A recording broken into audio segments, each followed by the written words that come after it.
Bismillahirrahmanirrahim. Assalamualaikum warahmatullahi wabarakatuh. My name is Muhammad Fakullah bin Assgn and my matrix number of 207639. So today I would like to talk about fluid properties. So when we talk about fluid properties, it's related to the viscosity of fluid. So what is meaning by viscosity of fluid? So the meaning of viscosity of fluid is resistance to a shear force or extensional stress. It means a resistance offered by one layer to the another layer of fluid. There are two factors that affect the viscosity of a fluid. So for the first is cohesive force between molecules, whereas liquid have stronger cohesive force than gases. And the second molecule and the second factor that affect viscosity is molecule interchange between layer of moving fluid, whereas slower moving fluid layer pulling the faster moving layer and vice versa. So we are moving to the next. There are several types of viscosity that we should know. So for the first is the dynamic viscosity, which represents Z. So what is dynamic viscosity? So the meaning of dynamic viscosity is the shear stress required to drag one fluid layer with unit velocity past another layer, which means rate of shear stress is directly proportional to the velocity gradient. We can see based on this formula, Z is represent the dynamic viscosity is equal to the viscosity of fluids, this is a constant, times to the velocity gradient. And the unit of the dynamic viscosity is nsm to the power of -2. Stop. And the second type of viscosity is kinematic viscosity. So basically the kinematic viscosity ni defined as a measure on how fast a momentum can be transferred in that fluid between various layers. And also it can define as the ratio of dynamic viscosity to the mass density. So here is the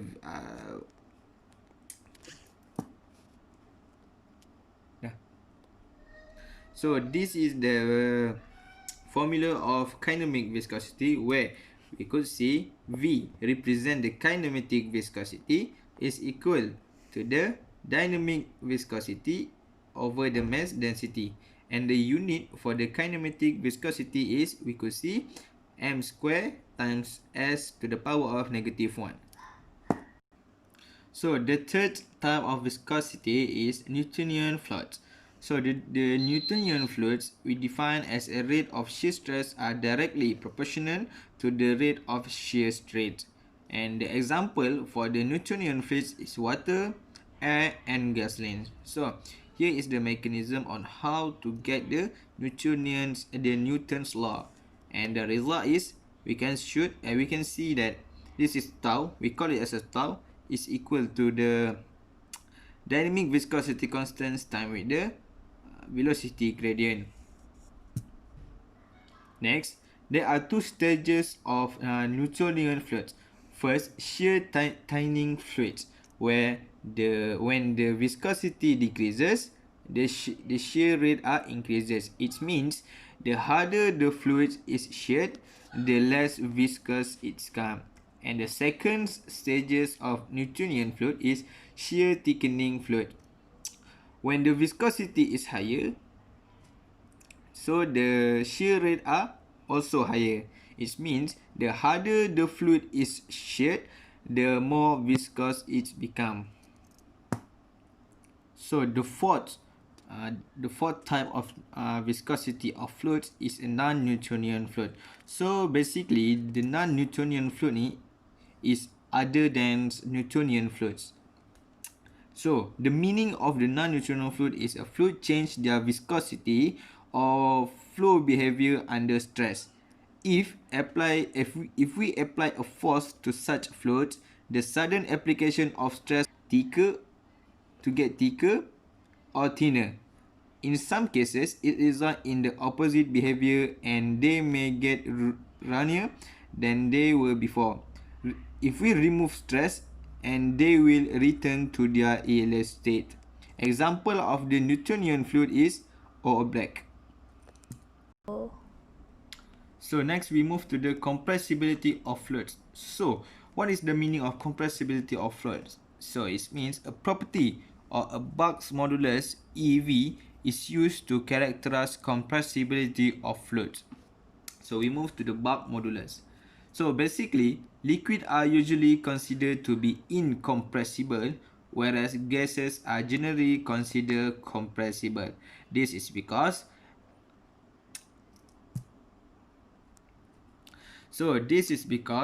the volume or spaces between the gases are higher than a water. That's why gases are more compressible than water.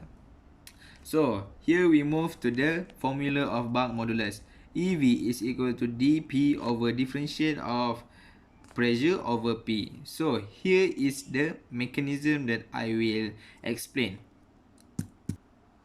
So this is the initial condition of the closed container, and when we added the pressure going down to the systems, we could see we have the difference pressure and volume here. So that's why we should the initial pressure we plus with the difference pressure, and the volume we minus with the different volume, and we got the new pressure and the new volume. So next we move to the vapor pressure. If liquid are simply placed in an open container, some liquid molecules will overcome the intermolecular cohesive force and escape into the atmosphere. And if the container is closed with a small air space left above the surface, and this space evacuated to form a vacuum, or a pressure will develop in a space as a result of the vapor that is formed by the escaping molecule. When an equilibrium condition is reached, the vapor is said to be saturated, and the pressure that the vapor exerts on the liquid surface is termed vapor pressure. That represents PV. So we move to the surface stretch and elastic modulus. So an object or medium under stress become deformed. The quantity that describes this deformation is called strain. Strain under a tensile stress is called tensile strain, and that caused by shear stress is called shear strain. The greater the stress, the greater the strain. The proportionality constant in this relation is called the elastic modulus. So here is the formula of the relationship between stress and strain. So stress is equal to elastic modulus, or we call it as a Young modulus times by strain. So what is meaning by Young modulus? Young modulus give meaning is a mechanical property that measure the tensile stiffness of a solid material. So that's all for me. Thank you.